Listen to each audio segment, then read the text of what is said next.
Đẹp không? Mày hư thầy đó 11. Ngày 12 tháng 11.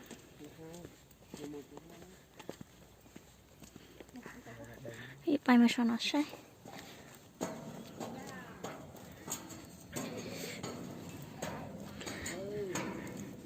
Wow. Chúa sư xe rồng cao sạch là nữa. Rồng cao cả thì nó tiền tình xin nữa. Thế là cô. Cháu đi chơi à? Vâng ạ. Cô ở đây trông trẻ cô? Không, trong con trâu. À, con trâu à? Đi chăn trâu. Dạ. Trâu đâu ra đấy? Cháu ở bên Sapa. Sapa xuống à? Vâng ạ. Xa, không định thế này đi thế nào được? Vẫn đi được cô ạ. Trời trên kia, trên là vẫn đẹp kia. Vâng. Trời này không đẹp mấy đâu, trời trên này. Vâng. Người ta hay đi chơi trời kia. Thế ạ. Vâng. Chúng có cha na chúa sư xe xin nữa. Tôi nói bọn đó kia nó đó kia. Kia từng uyên ấy ạ.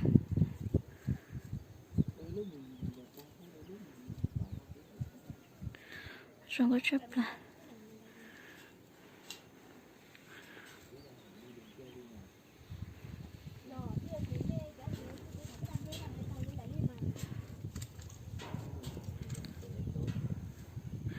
chúa sư xe chúng có cha nó nhớ tao cả xe lù sư cho nó bó này cho yên á.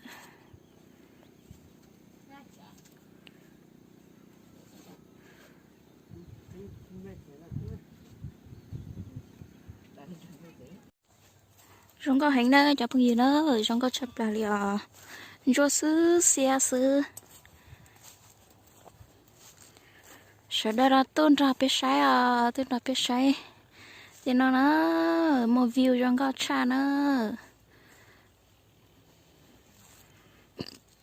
vậy lúc bà nó giỏi lúc bà giờ lại lúc tia thì xì mà nữ tính nói lúc bà họ nó lúc bà đây nó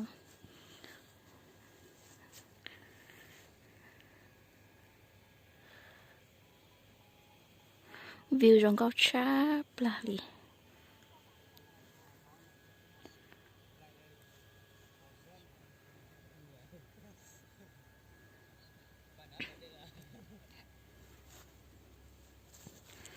chúng có cả nó cho sự xe sự nó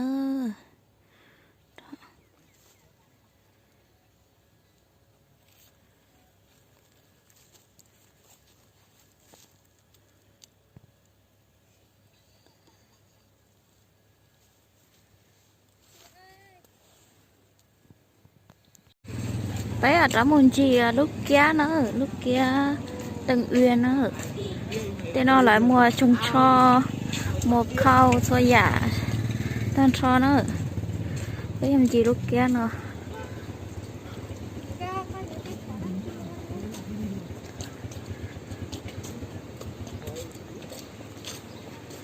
nó lại mua chờ mùa khâu tóc chấp là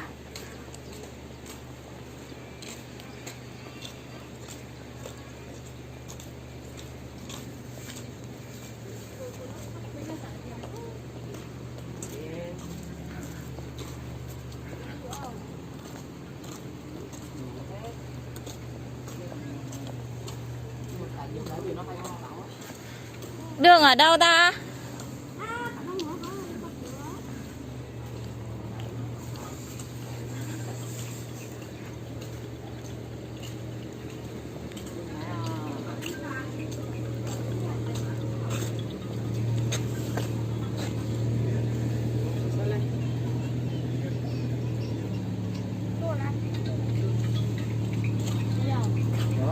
You mother?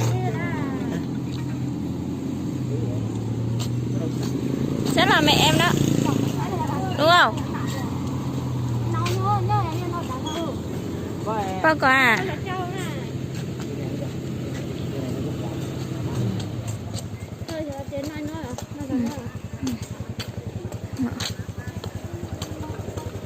Bây giờ một nó phở nữa. Một nó phở.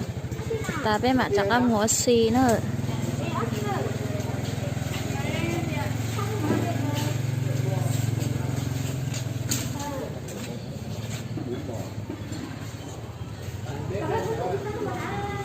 đây có cho em 4 gà nhá. Hết gà. Ơi. Chân chả nhá. Đấy trả thêm còn đấy gì? Ăn bún gì ấy? Trả đấy.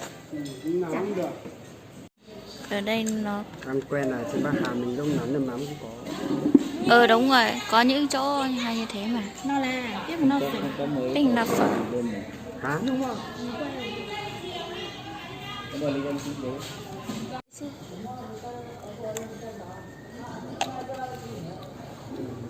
Nhưng mà nước mắm nó à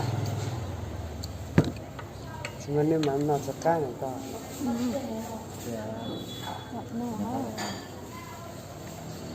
Nói của cá rồi.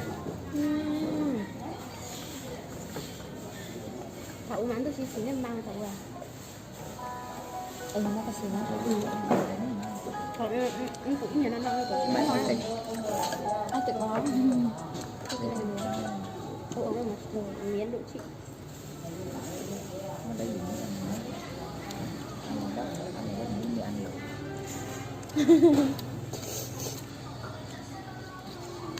Nói chỉ là một cái đêm này.